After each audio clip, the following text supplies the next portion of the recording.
Alright, everybody, welcome to another episode of the Ace and Nectar. Here's the Stormcasting Podcast. Today we've got Gillyshark versus Bronze 6, about an hour and a half late. Ektar and I forgot we had D&D and we signed up for this cast, and remembered that D&D trucked straight through that. So here we are doing the replay cast, and we're pretty familiar with these teams, aren't we, Ektar?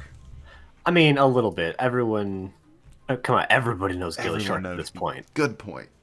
Gillysharks are the most commonly casted team on the most popular of NGS casters, Bahamut Gaming, so you see them there quite frequently. And we've seen Bronze 6 we saw them, 2 seasons in a row? Or was it just last season? I think they're 2 seasons in a row. Maybe. I think so, too. I think so. We're a little bit familiar. Yeah. Played against them and only scouted them for several hours to try and figure it out. So anyway, we have the replay cast going quickly into the bans. Gillyshark banned out Volskaya and Alterac. Bronze 6 banned out Cursed Hollow and Infernal Shrines. It is unclear who won the coin toss because replay data, and this is so fresh off the press that we don't have Heroes Profile nor Stats of Storm data for this replay of who picked first. So we'll be able to figure out pretty quickly who's picking first. Will we? Yes, as soon as... Oh, no, you're right. We won't, because it doesn't have the draft. I'm dumb. All right. First game is on Garden of Terror, though, Ektar. We haven't actually casted or played a game on Garden of Terror yet. I believe you're correct. All right. Danny's in the chat. Bronze 6 opted for the first pick, so I can mark that for the Gillysharks. All right, cool. You ready to get this started? I am, and I know you're a little bit spoilered. There's a decent chance that you saw the outcome of the match when acquiring the replays, and if nothing else, you know how many games are played because you have to know how many replays that you downloaded. I'm not spoiled on this in any way, so I'm still going to throw up that prediction. Hold up, Danny's in the chat who played in this game. Danny, you're not allowed to vote. hey. If he wants to just delay if other people vote and then, hedge his bets by voting correctly. That's funny, dude. Alright, let's go. And hopefully this replay with friends feature works out well enough.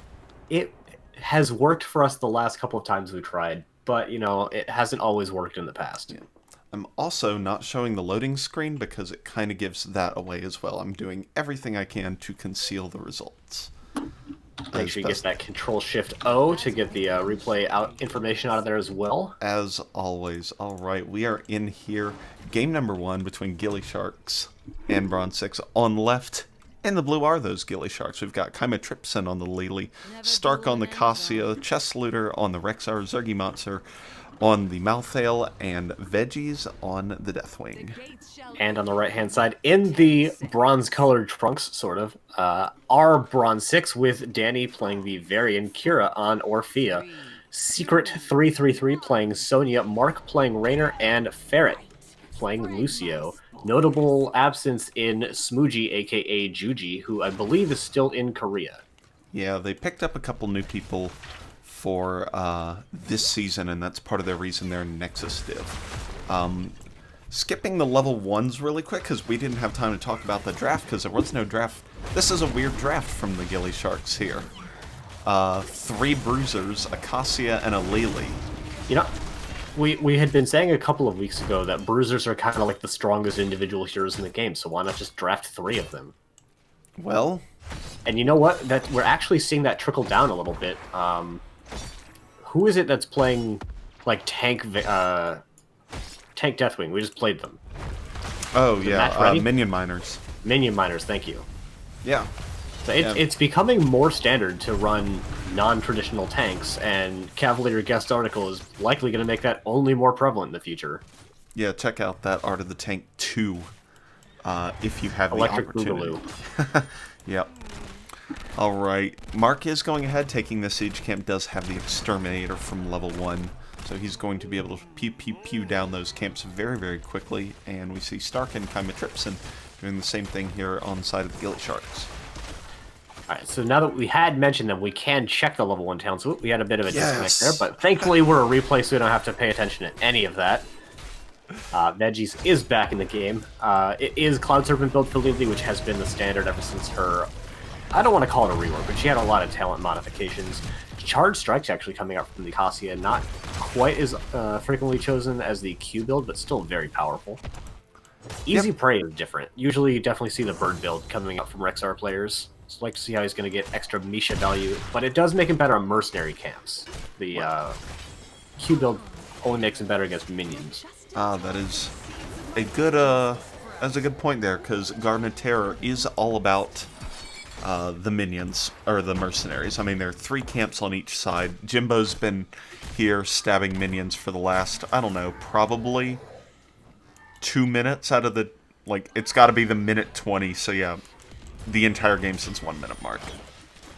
And on the side of Bronze 6, we have pretty much standard talents. We've got the trait build Orphea, the Slam build coming up from the Sonya, Exterminator, as mentioned, Taunt variant, which I think Overpower is still pretty normal on that, and we do have Accelerando into the Supersonic for Lucio. I don't like Accelerando because I like treating health as a resource with smooth moves, but it's still pretty powerful, especially if you're going to be rotating a lot, and there's a lot of walls to wall ride on this map. Yep.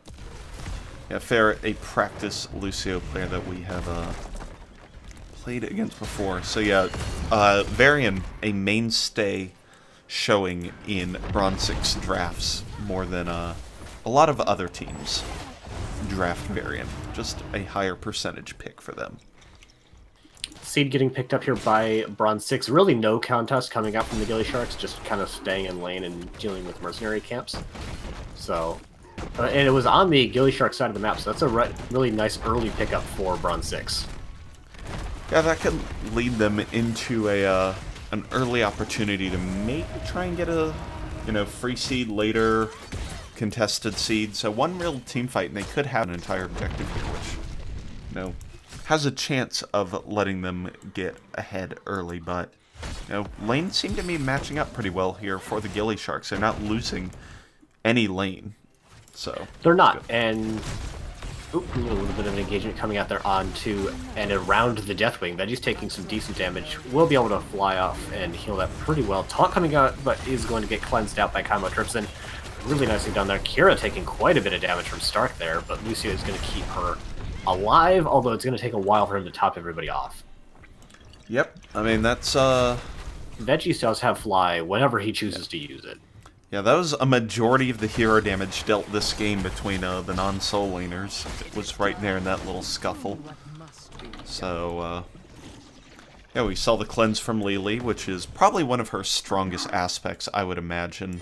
I mean, it's a 40-second cleanse with cooldown reduction on fast feet, yeah. It's insane.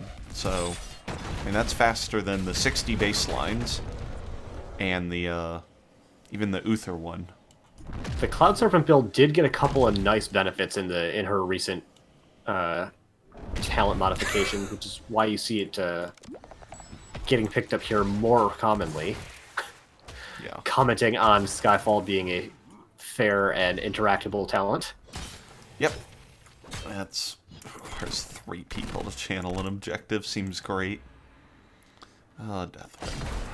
Yeah, and really we're seeing maybe why not everyone voted for this map going forward, because it really just is Camp Simulator 2021 in between objective phases. The engagement coming out to Chymotrypsin cannot cleanse himself, and that will be first blood in the game, giving the level 10 advantage to Bronze 6.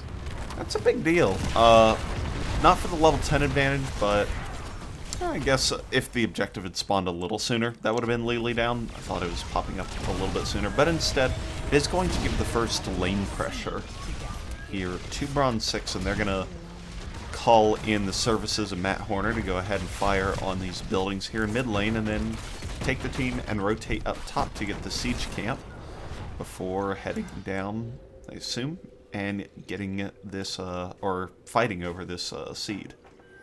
Alright, heroic abilities worth mentioning in my opinion. High Five. I think is becoming the standard recently. It does have the higher win rate over beat drop. It's a little bit harder to use, but having a 15-second cleanse on your entire team, plus being able to heal yourself, is incredible. Nice cleanse coming out is going to keep Stark alive. The other particularly noteworthy thing on here, I think, is Eternal Feast. There is not a ton of lockdown for it, but it can still get a lot of value. Yeah, Taunt Varian will keep any hero in there for at least 2 hits, which is 650 damage at this point, so definitely not an inconsequential amount of damage, but not like Entomb or Cage style good. There goes a taunt onto Chest Looter.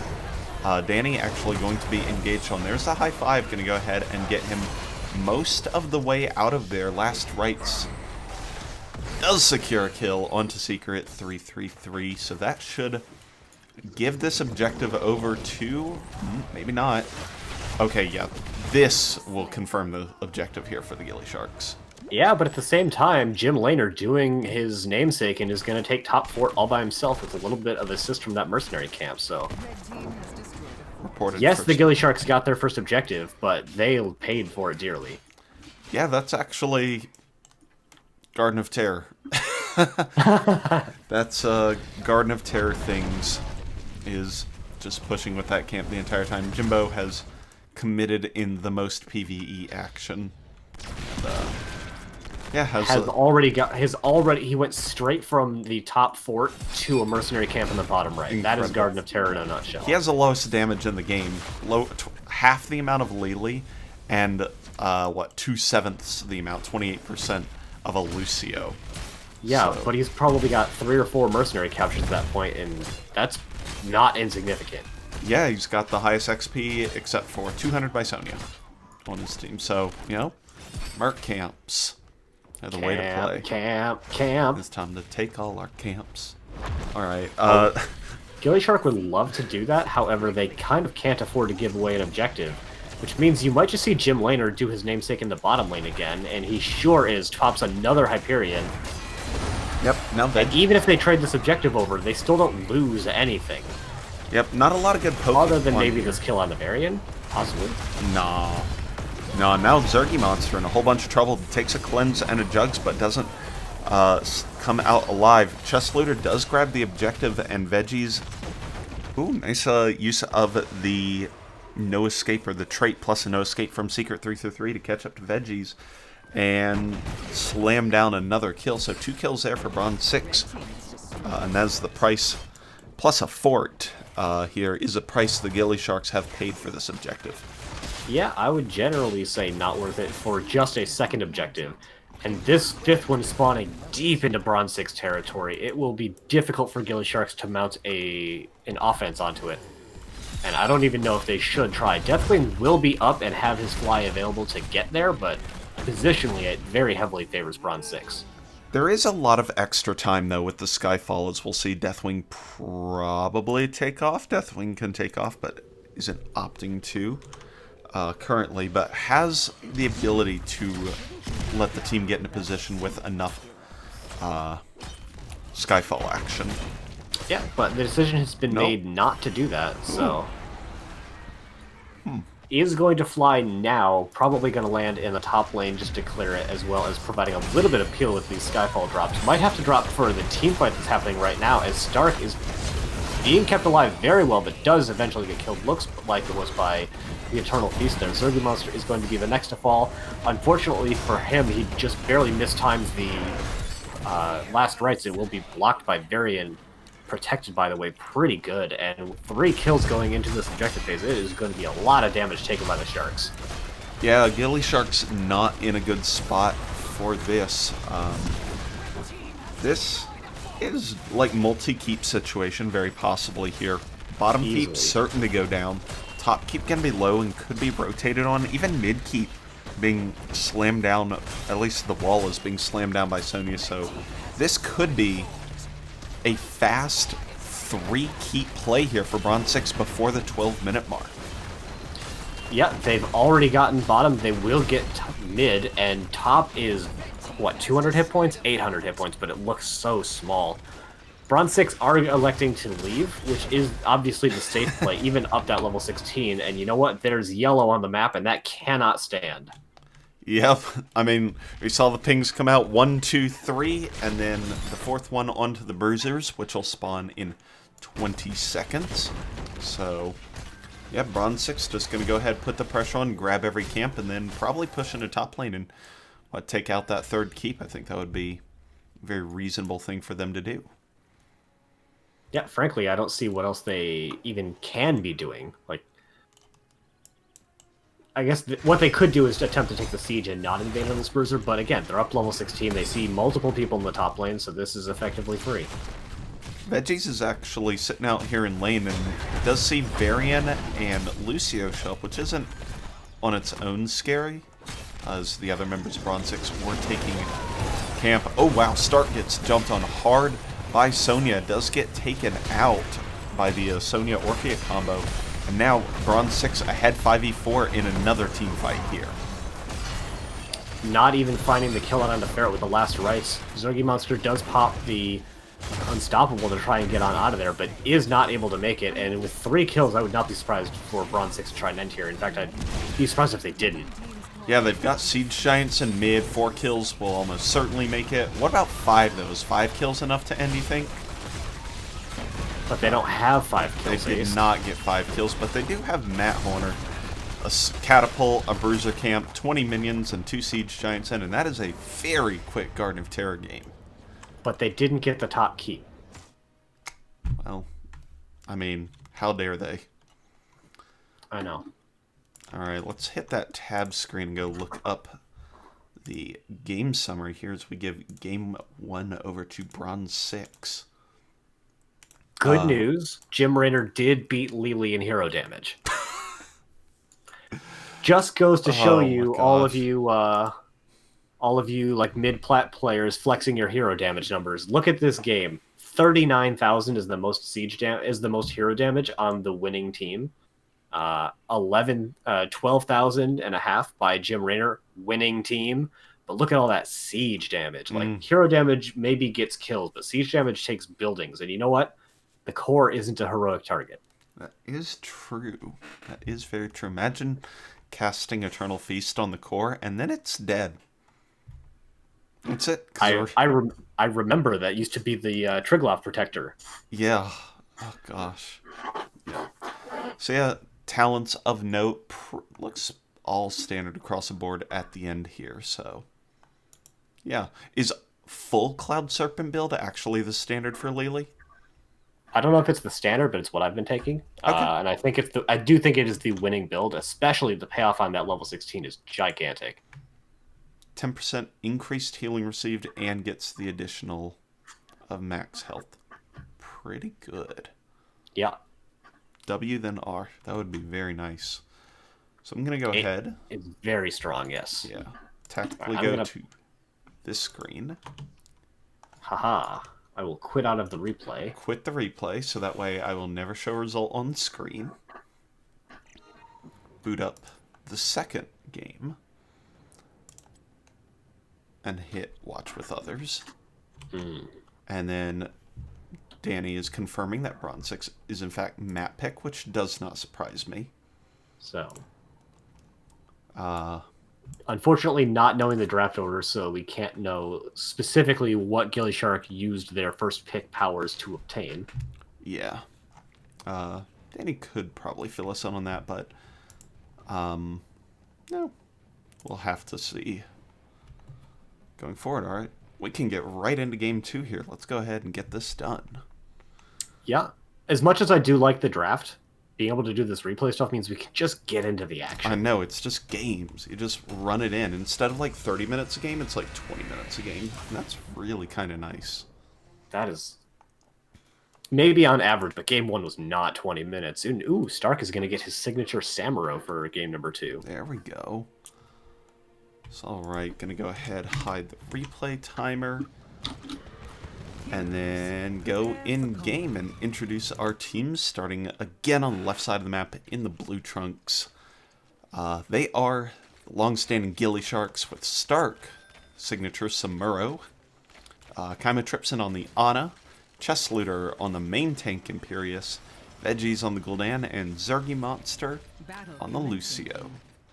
Interesting double support comp going on there. And on the right side, in the red trunks, they are Bronze 6, with Mark playing the Tychus, Danny playing the Varian, Ferret is playing Malfurion, Kira is playing the Sylvanas, and Secret playing Diva with the Full Metal talent, which will not have a bugged interaction with any potential Malfails this game. That is true. That is one weird bug. Ferret is going into the only talent carrying Malfurion right now, the Emerald Dreams. Root, silent sleeping targets for up to 2 seconds after hitting them with the root. So good. That talent is actually cracked. I don't know why that made it out of testing, but it's kind of insane how good that is. Chest Looter stepping up onto Danny, looking for a little bit of an engagement, but not actually going to pull the cord on it. Yep. So, they got Varian again. That is Bronze 6. I assume because we haven't seen any Uther or Falstad that was banned away. Sonya may have been banned away as well. So, this is kind of the draft we've been left with, and it is... I think it's fairly interesting across the board. The only thing I'm sad is that Kira has not played any of those melee assassins this series.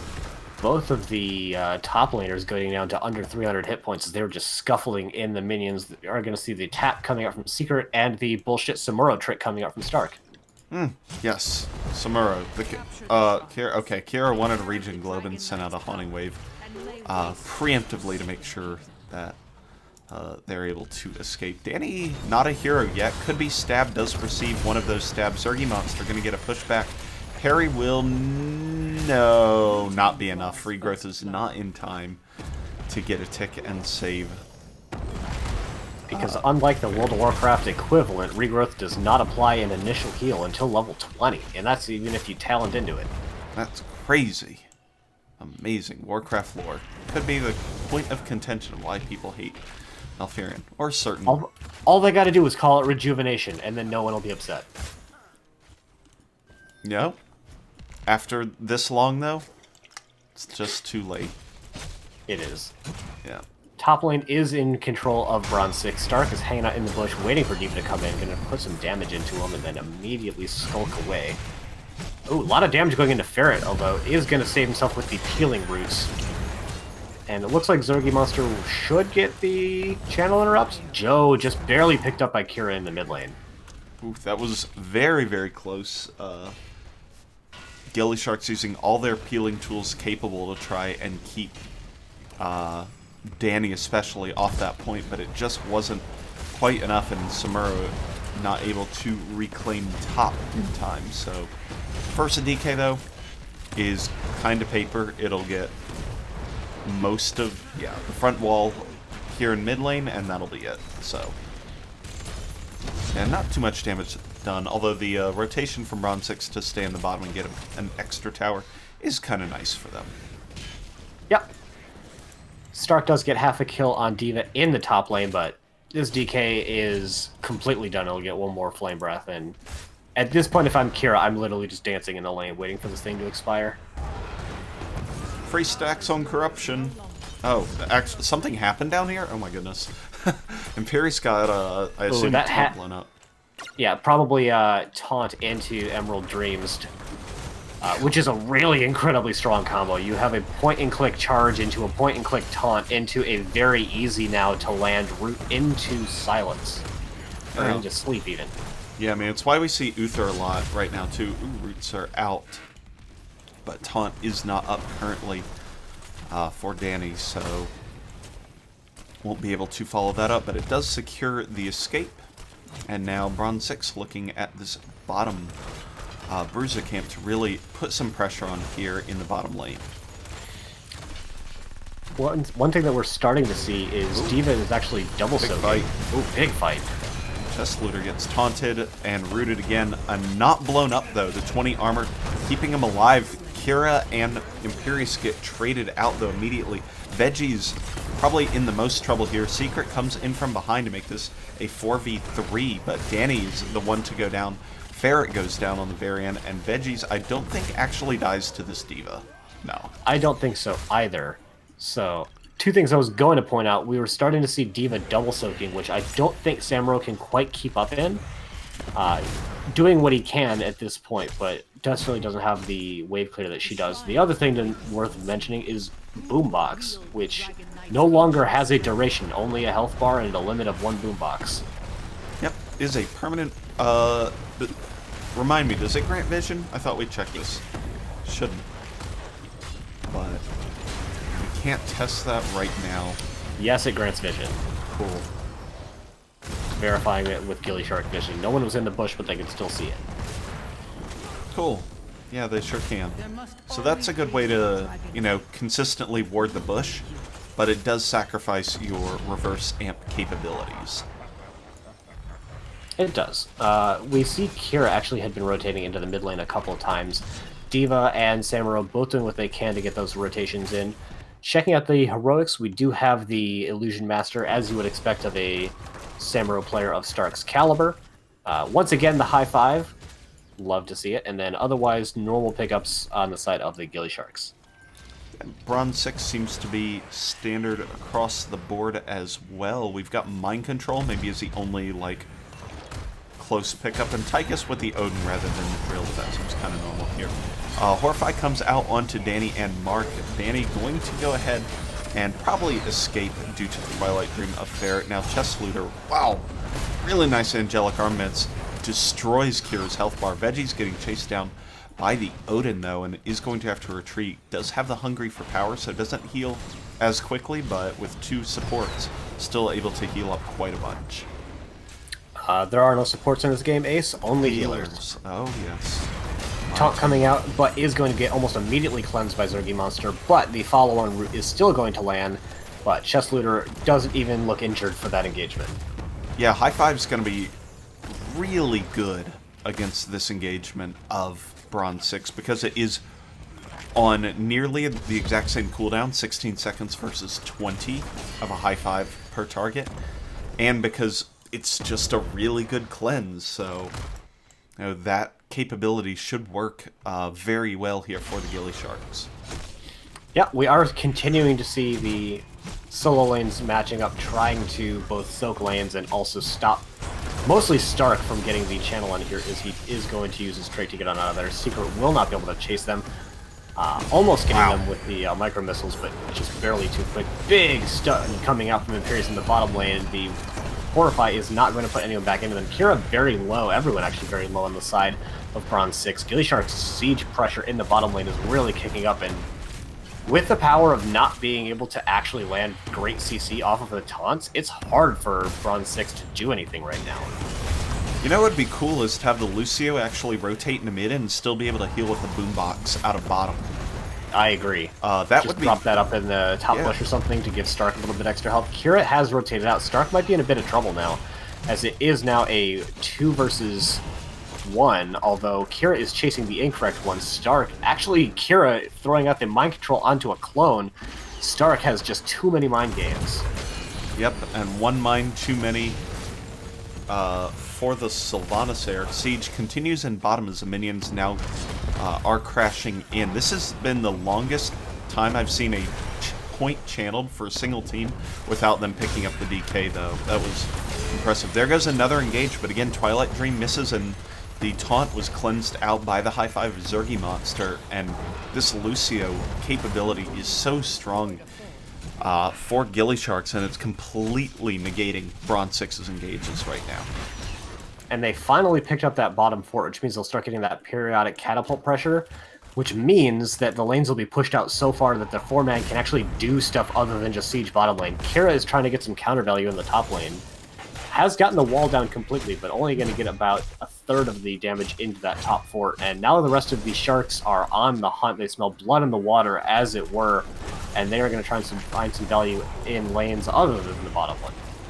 Yep, front wall from the mid lane has been taken out here. There goes the engage and the Horrify onto Danny rather, and both teams with enough of a defensive spot to stay fine. Stark actually finds Secret up in the top lane, completes the level 1 quest, and finishes out a full kill. D.Va went for a big dive up in the top, but was unsuccessful at their venture.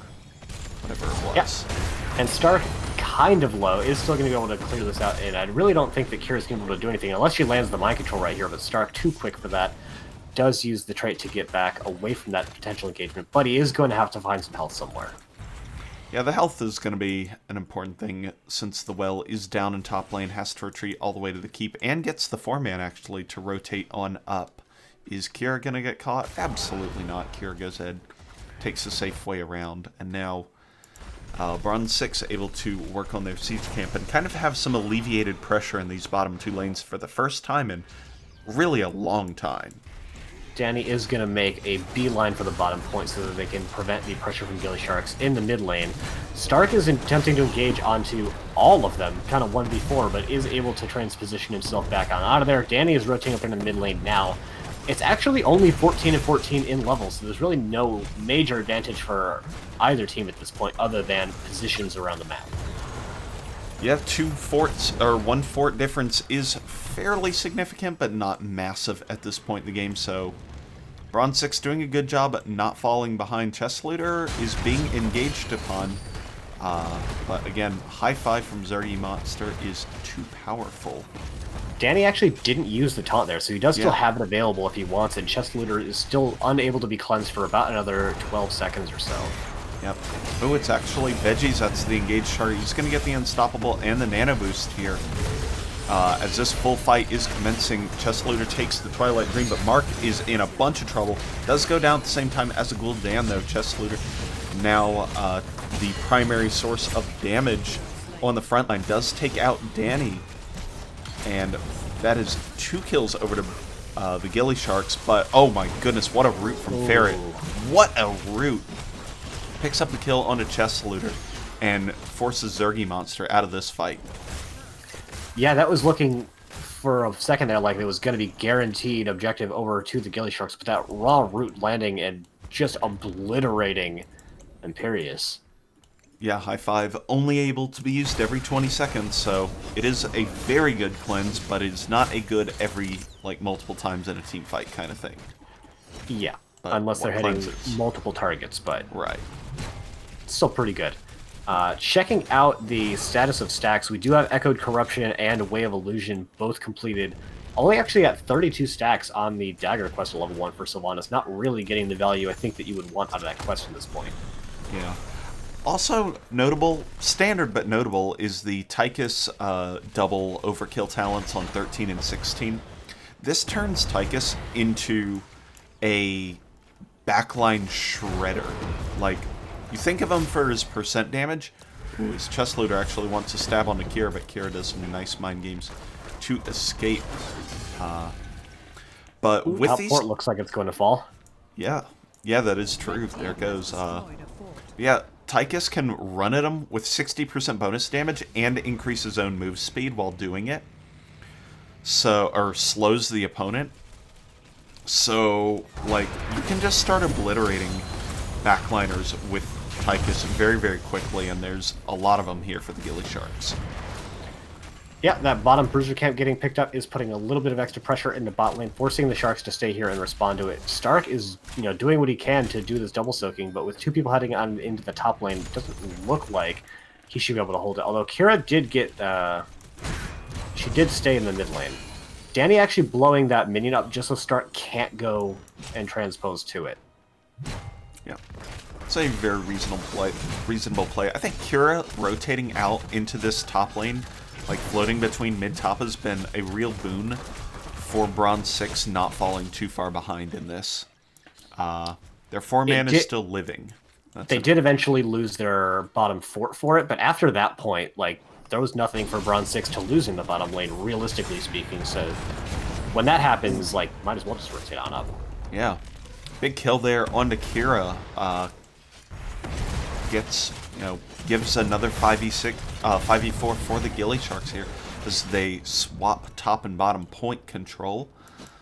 And yeah, Gillysharks unable to convert all these kills into an objective though, which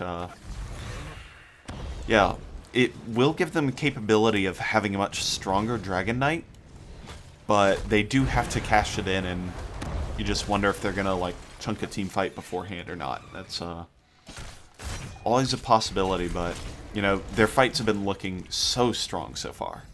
How are they behind? They have. You were saying? How are they? I just saw, how are they behind on point control now? 4v5, or 5v4. They rotated mid, and Diva just kind of went top. Yep. Oh, Zergy Monster in a bunch of trouble is going to be saved for the most part by his team. Chest Looter in danger, and Zergy Monster is able to eventually connect the I-5. Veggies is in no man's land and cannot receive enough healing to stay alive. That Diva Bomb was an excellent one from Secret as it split the entire team in half, and Pierce goes ahead, sacrifices a team off, and now that the Dragon Knight can be picked up, it is immediately picked up by Bronze 6, and this all of a sudden has turned the game on its head. It really has. Almost a full level lead for experience towards Bronze 6. They're going to pick up mid fort. They've easily got bottom fort, and DK is still at 94%, so very likely going to get this bottom keep as well. The front wall is just completely forfeit. It's just whether they can save the actual keep, and with 2 heroes dead, I don't know if Gillysharks are going to be able to make the defense here. Not on the keep, no. Not on the keep. They can definitely still not lose the game here, in theory. But it has to be a clean defense, and they gotta not die. Yeah, well, that is part of the clean defense. Raid Boss Core is here, though. But level 20s are here for Bronze 6, which may help a lot. Core's actually taking a lot of damage as a Dragon Knight, really pumping in damage to this core. It's going low, but so is a core as it drops below 20% as it falls, and that is it. Bronze 6 takes game number 2 and the series, down in kills, but up in cores. Yeah, it's an interesting one to look at by the numbers, because you look at the end score screen where, if you just cover up literally the levels, this is a Gillyshark winning game. They're winning in like every mathematical category. They've got more kills. They've got more in both of the damage categories, at least. They don't have as much siege damage total, but their individual Gul'dan peaked higher. They have higher hero damage, way higher healing across the 2 healers, of course. Lavarian, 43,000 self-healing is pretty dang high. Yeah. Does that number include shielding for Protected by the Way? Not just the... I have to imagine that it does. Yeah. There's no way he can heal that much otherwise. It's self-healing / shielding. So amount of damage done to you. Done to yourself. It has to be. Yeah. Varian is right there. Where's Varian here? I'm actually just checking the replay now to see, because why not? Oh. The banner on 20 also providing a little bit more, 50% bonus healing from Glory to the Alliance. So, part of that as well. But, yeah, I mean, I completely agree with you. I mean, Gillysharks were in control of this entire game until they lost right that up until they weren't. Yeah. Yep. I mean, that just goes to show you how well Bronze 6 were doing with their damage mitigation and with what their alternative values that they were getting around the map. Like, they did eventually get that top fort because Diva double soaks better than Samuro, and because Kira rotating up several times to put in that extra pressure. Gillysharks obviously took the bottom fort first, but once they did that, the 4-man didn't find a lot of value in mid lane. They weren't able to parlay that into too many rotations top lane to get extra value there. And even though Bronze 6 were behind for basically the whole game, they didn't trade over a DK. Yeah. They got the first DK, and then they got the second DK, and that which was ended it. the game. Yeah. Yeah, I think Bronze 6 did an excellent job running around preventing DK capture, and I think Gillysharks may, like, most of the time, it's better to get siege damage over the DK, and they did that in bottom fort. But they were consistent. Part of their double healer comp does prevent them from spreading out as much, so they have to stay as a group of 3 to 4 a lot of the time, and it just prevented them from capturing the 2 points plus the center needed to really make that happen. So I guess that's where it went wrong. And as I was kind of surprised at, Bronze 6, despite being down two heroes, or a hero, were able to take both points. And then once they got 2 kills for the first time in multiple, like a dozen minutes, they were able to immediately capture the DK and exploit the entirety of the death timers, not just half of it by having to go get the points and then the objective. Right. And with the double hero, like you're saying, they're having to mostly stay in groups of 3 and 4 plus the roaming Samuro. And even beyond that, because of the heroes that they chose, they could never afford to really rotate somebody out. Like, rotating out a Lucio or an Ana into the top lane isn't going to actually do very much other than top off your Samuro, but that doesn't help you for very long. It's only as long as they stay in the lane. They don't have kill pressure. You can't really afford to rotate out Gul'dan or Imperius unless you're rotating the whole 4-man, because then you either cannot clear waves or you have no main tank in your group, and that doesn't work. Yeah. So sure. Really good job by Bronze 6 for exploiting the weaknesses in the Gillyshark composition. Yeah. All right, Danny, if you want to chat, we can absolutely chat. If not, we're going to go ahead and wrap this thing up. You got about, I don't know, 45 seconds to reply? If so, we'll meet you in Lobby 2 in NGS. Otherwise, we'll just call it good.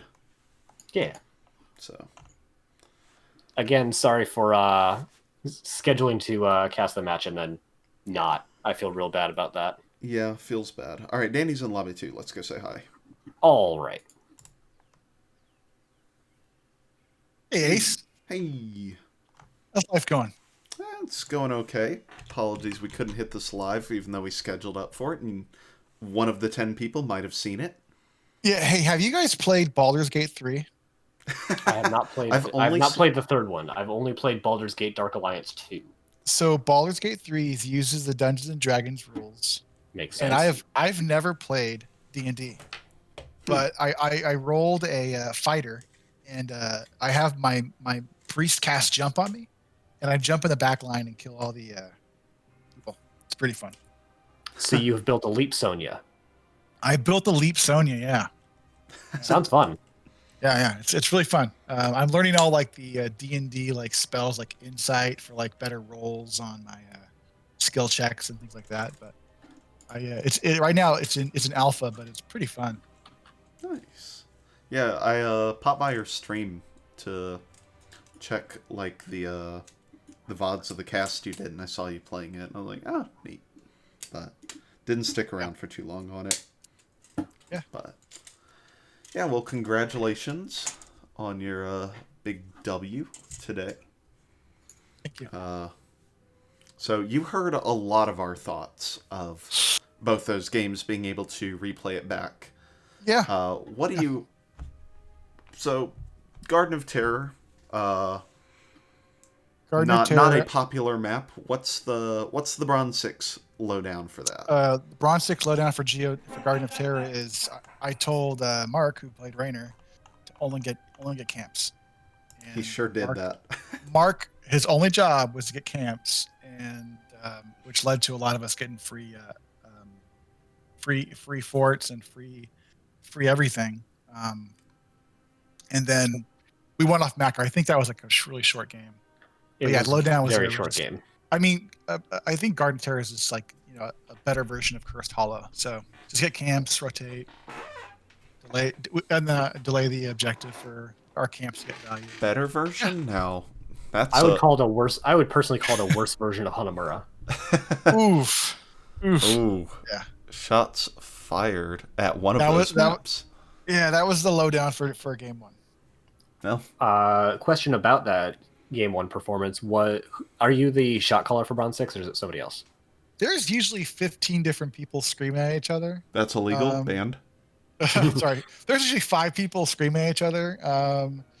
Either I'm calling who I'm going to taunt, or Ferret's telling me who he's going to sleep, or Shady, who really is good at macros, telling us like, hey, I'm going to rotate up to catch this mid wave, or I'm going to rotate up to catch, the Rexar top line. Yeah. So everyone there were- started talking. There were 2 objective phases where Jim Laner just stayed in the lane and acquired a fort all by himself with a little bit of camp assist. Was that Rainer's call, or was that somebody else's call? No, that to was Raynor? that was I believe Kira and Ferret were saying just delay as long as you can. I think 2 of us died to delay as long as we could for us to get the fort. We were fine with them getting an objective in the fort, or for an objective and dying for And 2 kills. top fort. Okay. I think we died. There one was of us died. the first think time that Ferret happened, died. you traded over a kill or 2. The second time, you guys actually traded up like 2-1 in kills, even though you were 4v5. Yeah. We're just getting macro pressure for the map. Okay, yeah. Love that call. Just delay an objective and acquire fort instead. And very few heroes are as good in the game at it as good old Jim Laner. Yeah, Mark, he went the PV build and he ended up helping us win that in the first game.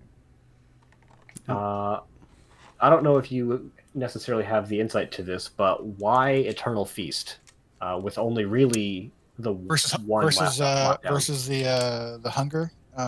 Yeah. Versus Jaws, yeah. Yeah, versus Jaws. Yeah. So we had I believe we had Lucio that first match. You did. You did. But I think it's more of just we can pinch the lanes and on the map, since those lanes are pretty tight in. And I think we've got a couple lanes pinched so that if they were trying to escape, they would have to escape through the feast.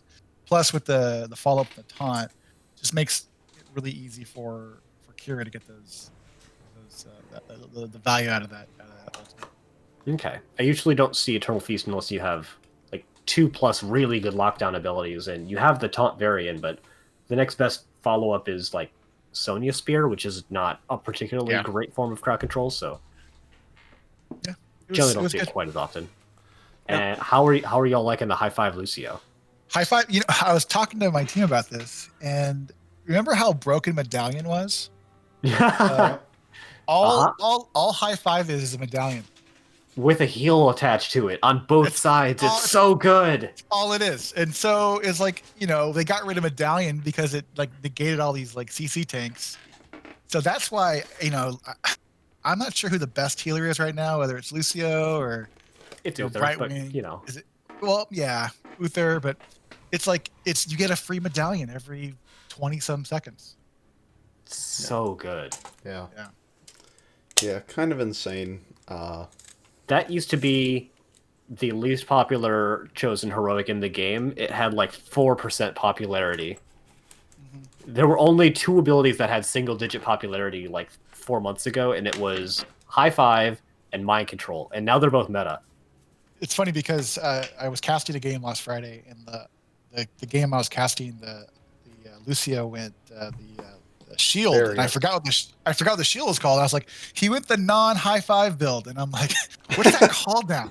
It's like the non-high five build. I had to look it up, but it's called Sound Barrier, but it's more fun to say Beat Drop. Yeah, I mean, plus Ferret is an aggressive healer, so he likes to just not one trick, but like take down the Hanzo or chase people down with You mean play Lucio correctly?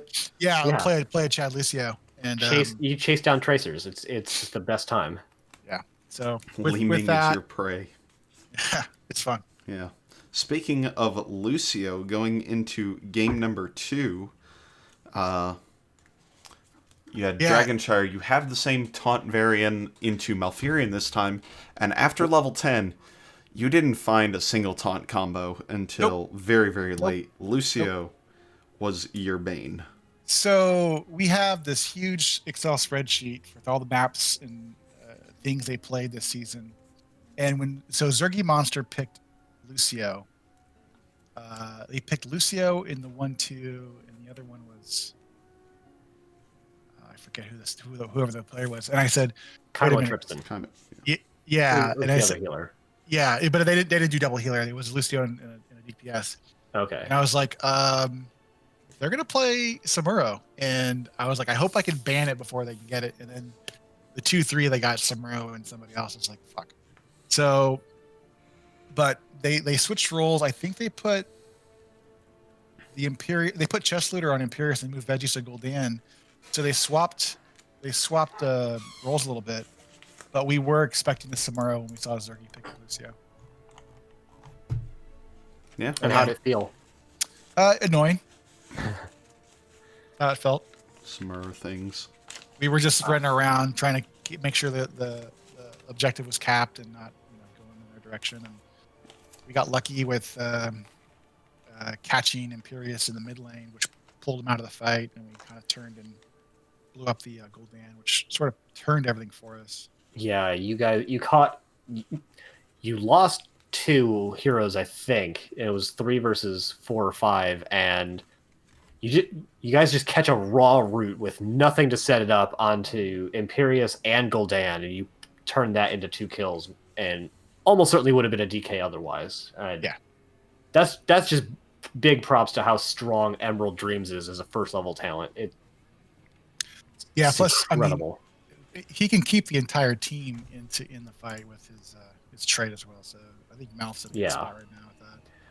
I really like Malfurion with Falstad, especially because one of Falstad's problems, like all the globals, is that all of his ability mana costs are overcosted to compensate for his global. So you can just pump mana into Falstad so he doesn't have to back and then Z back in. He's stupid strong. One of the things we're working on this season is our draft phase, our ban and draft phase, because we can't get away with having bad drafts. I think in this division where we got away with it last season. So I've spent a lot of time, except for once. Yeah, I spent a lot of time just doing like simulated drafts. Like if they pick this and we're first pick, what do we pick in this map? But, yeah. Yeah, draft practice is something I did back in like 2017 and then haven't done again, and probably should end up doing a little bit more because it is really good to be able to do that and think about it and break down comps as to where they work and don't. Like, as we talked about at the end of the Dragonshire game, why couldn't Gillysharks simply win buttons? Like, win the 2 points and then go and fight in mid? And it's because their comp just had to stay together so much. They couldn't easily split off the Lucio, or else the Varian Malfurion combo becomes scary. So then you're having to split Ana, who should never split, and your main damage. And so you're able to run around them enough to make it work. So I think analyzing drafts is really a valuable skill all the time. There's a website called like Hots Drafter. Yes. And is it updated? It's not updated because we were like, okay, what if we pick Deathwing? We're like, wait a minute, I can't find Deathwing on this thing. It's like, oh, they haven't updated this thing since Deathwing came out. But I mean, just like using the Hots Drafter and playing that with your buddies to see how it would look. Like, I'm not sure if it's 100% right, but I think if we win the draft, we win the game. And they had a sustained comp where we were taking the Bruisers bottom like around level 7, and we got Imperius low, but we couldn't blow him up right away, and it kept him in the game with the Lucio and the Ana. But yeah, the double healer, and then it was really nasty. Yeah. Alrighty, I think this interview has been as long as one of the games. So game 1. Yeah. This has been like 11 minutes, but we have the longest interviews in NGS, I'm pretty sure, because we like talking about this game. I would recommend one thing, Baldur's Gate 3. Okay. And maybe we can do a campaign together. It's really fun. It's multiplayer. Bro, I don't have time to cast right now. I can't do anything. So maybe sometime soon. I literally only do tabletop games and HOTS. I play almost no other games right now. All right, boys. I appreciate you guys picking up the cast. Yeah, no problem. Yeah, man. Congrats and good luck. Thank you. Have a good night. All right, see ya. GG's. Jeez. All right, that I'm wraps gonna it just up. stay here. Yeah, that sounds good. So, yeah, that we wraps do it have up. 2 NGS games going on right now, at least. Okay. If you want to throw the raid out. Let's go ahead. Where are we raiding to? So do you want to watch Cosmos Blue Shift versus Randy Newman, or do you want to watch a CCS team kill? Randy. Oh, CCS Alright. team kill's pretty good. But I gotta pass it over to Majesty. All right, so then we're going to be raging over to twitch.tv/Fujin Akari. No, not start prediction. I didn't do a game 2 prediction. I forgot. I I'm the also worst. canceled the game 1 one because there were no people that. There were, in that- fact, no votes in the first prediction. Yeah. So. Alright, thanks for watching, everybody. Ektar's out for the rest of the week. I'm out for the next week and a half, so no cast from us coming forward. But we'll catch you soon, Trademark. We have flex matches to do. Born, don't be mad. Bye.